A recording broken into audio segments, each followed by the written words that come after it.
สวัสดีค่ะ Thank you for joining us on Newsline. We're broadcasting live on NBT, Radio Thailand FM 88, and on NBT World. It's Tuesday, November 4th of 2014, and you're with me, Sandra Hanutsaha.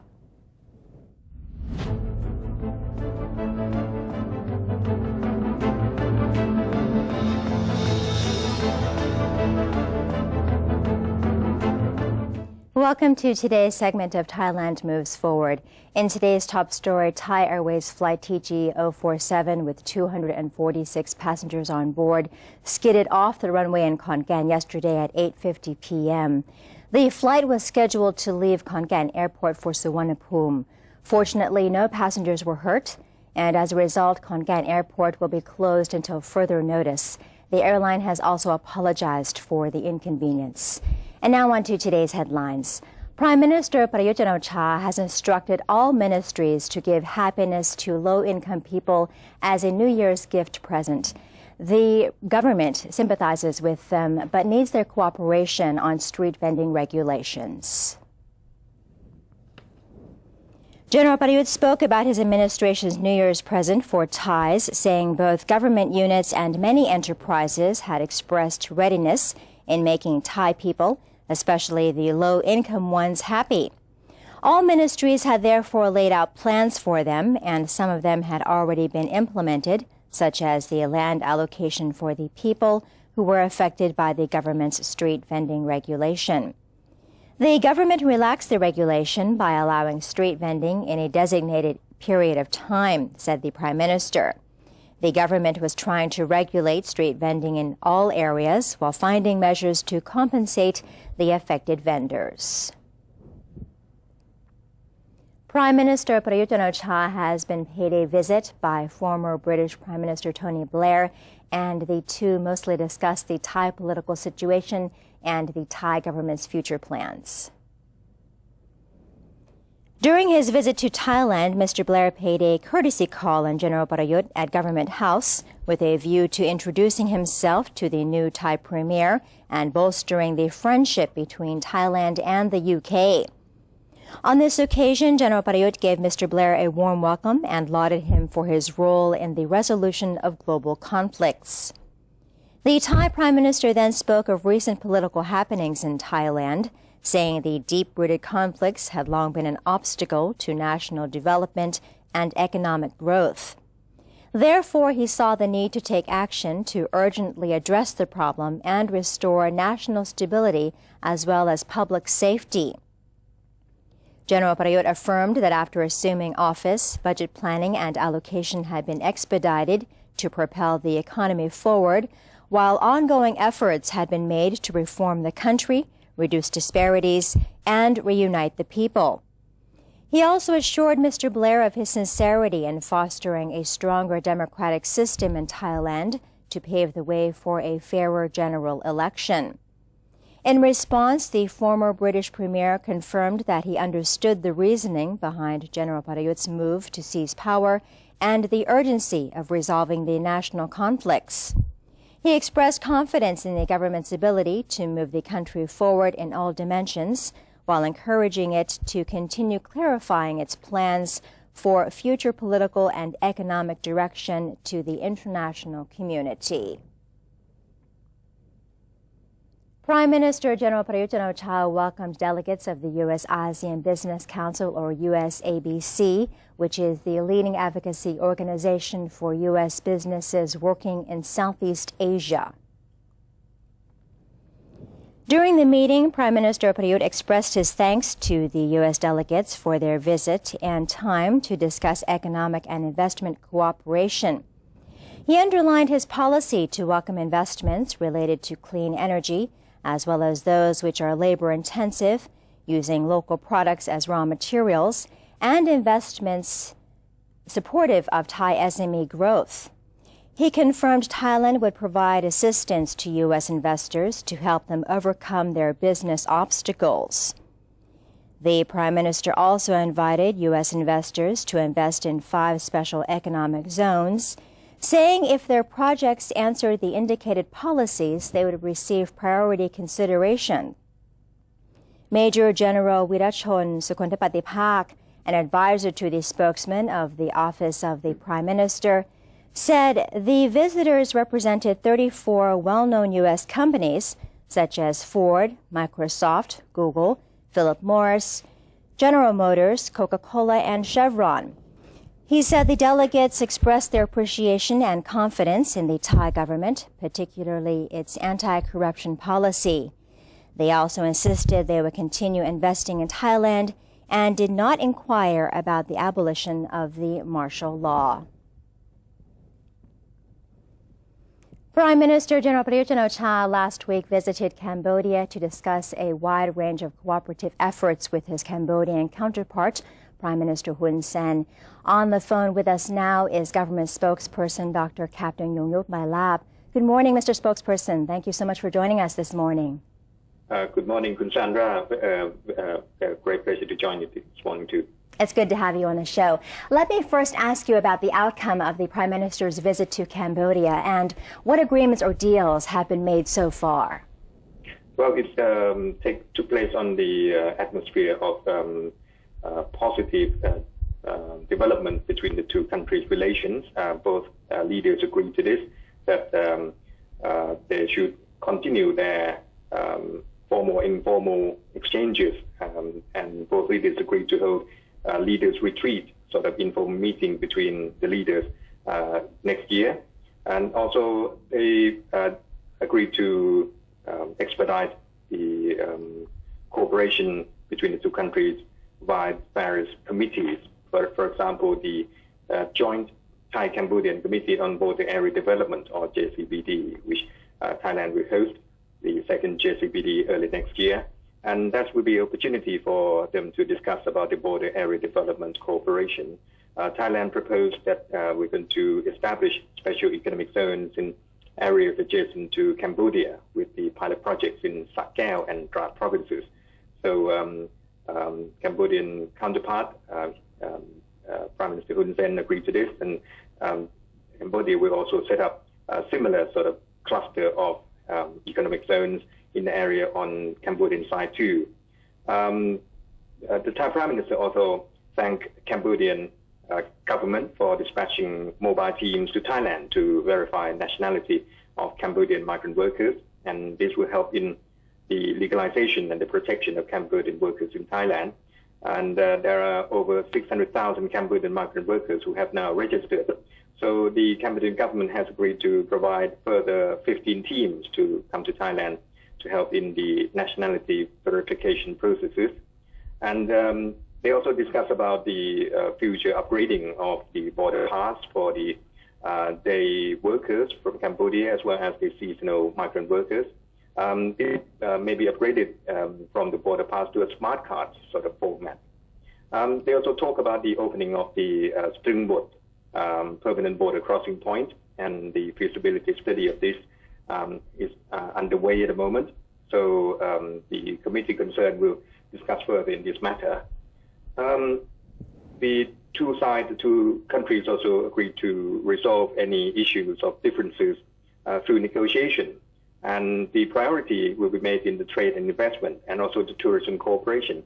And during this visit of the Thai Prime Minister, there have been three memorandum of understandings being signed. One is on the cooperation on tourism.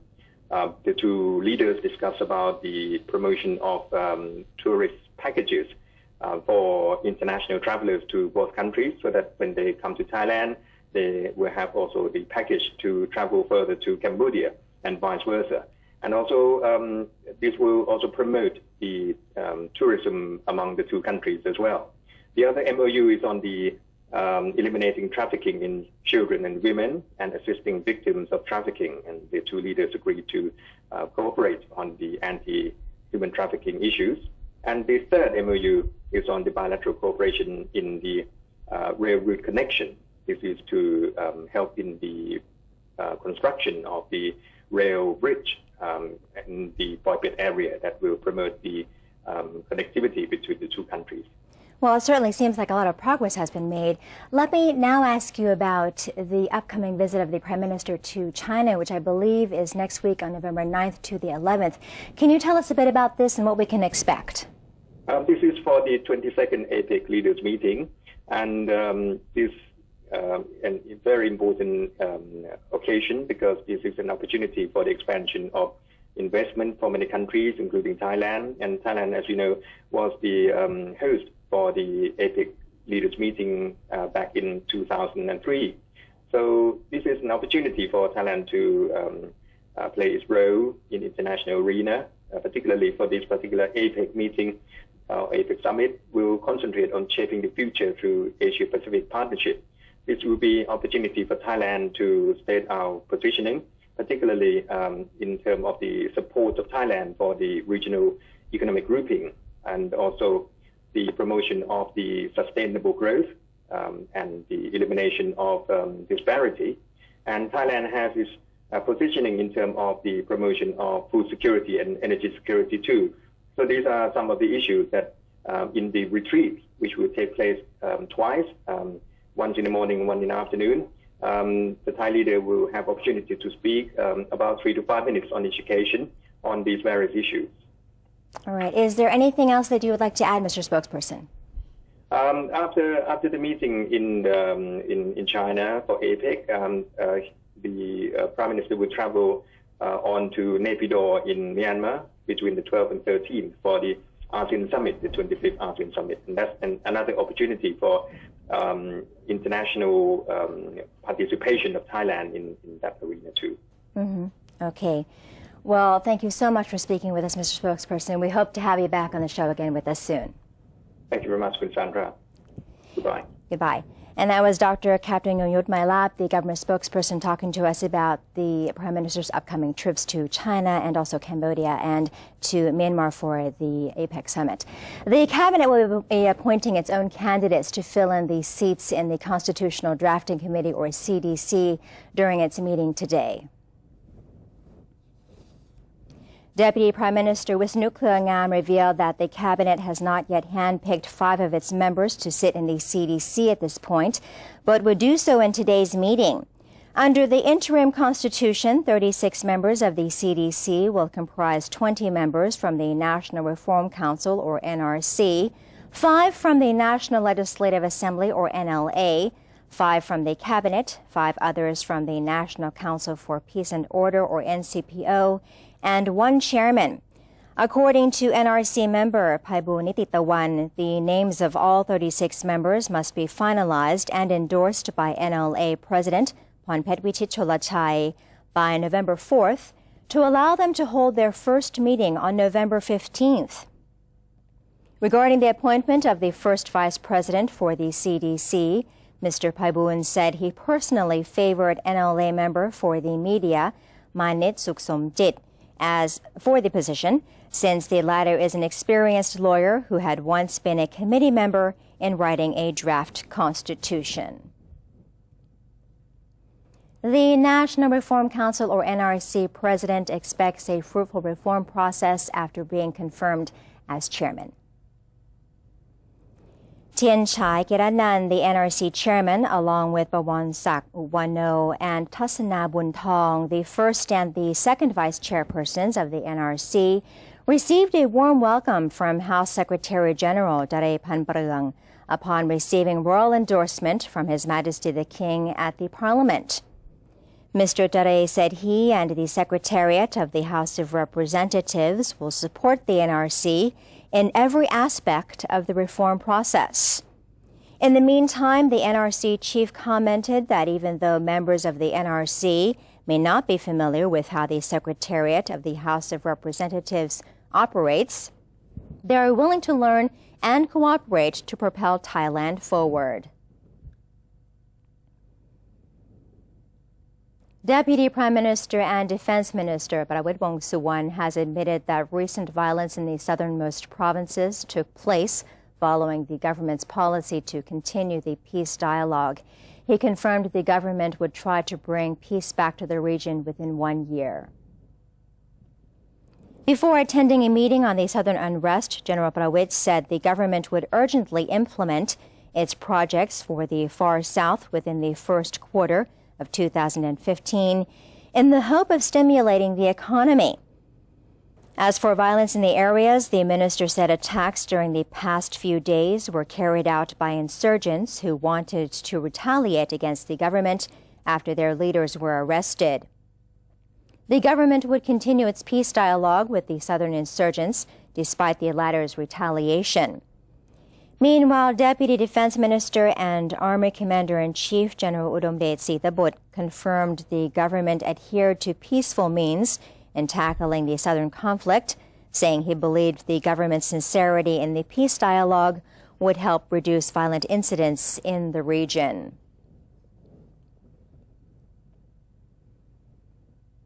Deputy Prime Minister Priyathon Hebugon has voiced confidence that the domestic economy should expand by at least 4% next year, thanks to the government's stimulus measures and signs of economic recovery outside the country. The economic czar commented that the previous political chaos and the slowdown in global economies should somewhat affect the country's economy this year.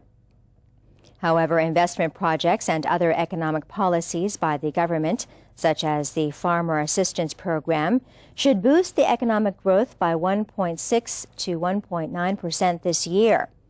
In his view, cooperation among ASEAN members, Japan and South Korea, would strengthen trade and investments in the ASEAN region.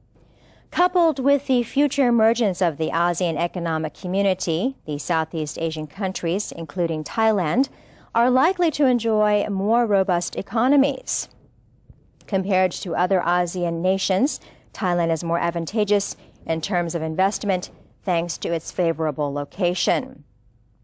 The Deputy Premier added that the country's economic growth was likely to surpass 4% next year as the world economy was beginning to recover and the government itself was also trying to promote investment on infrastructure as a way to bolster the economy.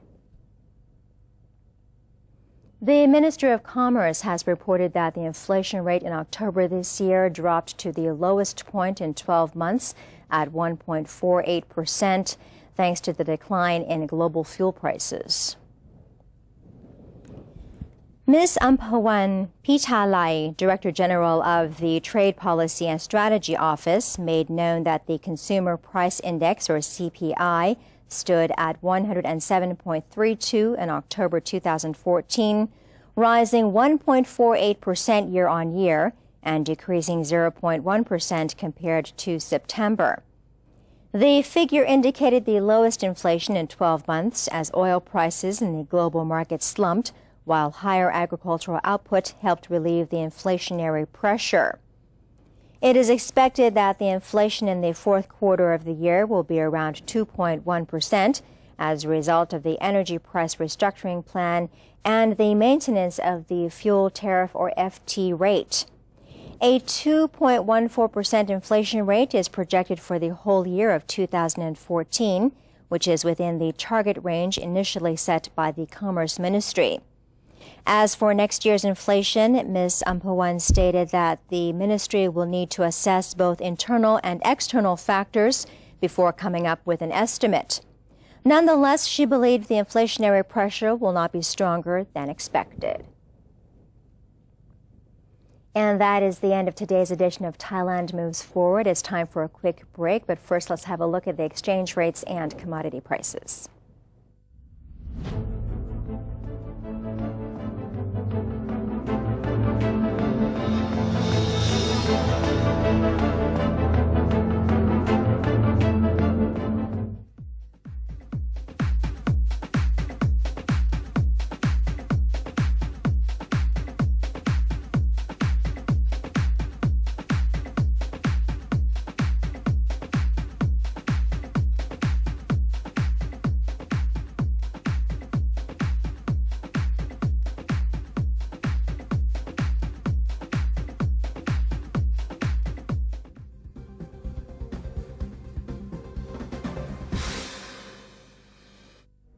To maintain a strong nation, Thailand is promoting 12 core values for the good of the people. The fourth core value: seeking direct and indirect knowledge and education.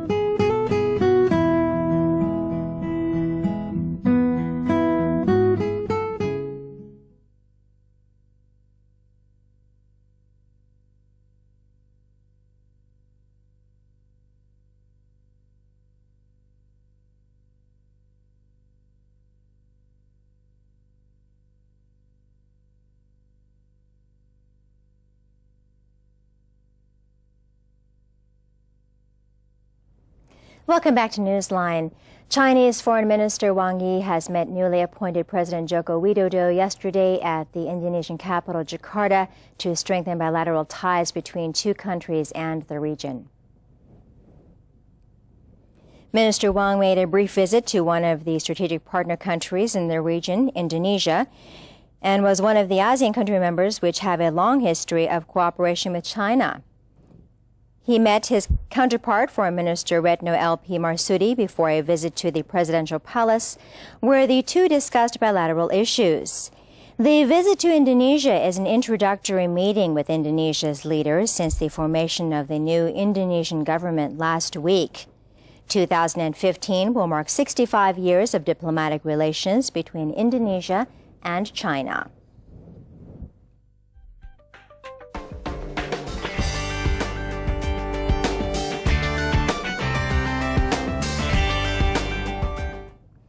And in more news, Virgin Galactic founder Sir Richard Branson vowed yesterday that his company will continue to pursue the dream of space tourism.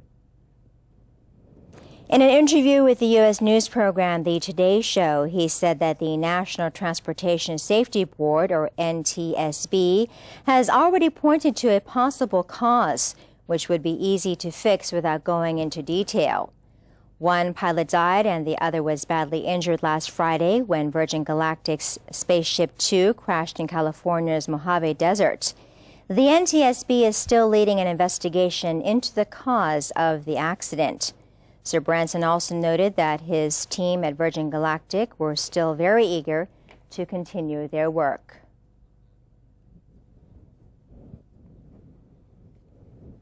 "13 years after the September 11 attacks, the first tenants moved their belongings into the newly built One World Trade Center with enthusiasm tinged by emotional remembrance.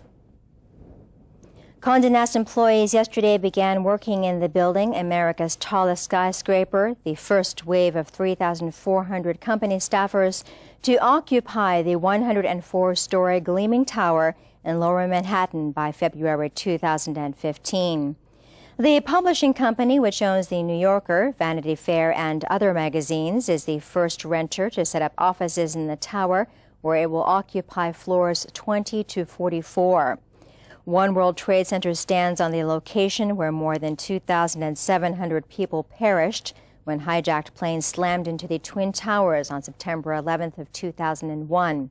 It is directly across from the 9/11 memorial.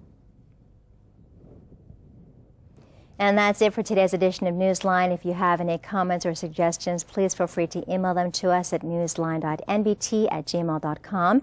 You can also follow us on Facebook by simply typing in NNT, and you can check out our website at thainews.prd.go.th/newsing. We're going to say goodbye with footage of Lambang Province preparing for the upcoming Loi Krathong Festival. Have a great day. I'm Sandra Hanut Saha. Sawadee ka.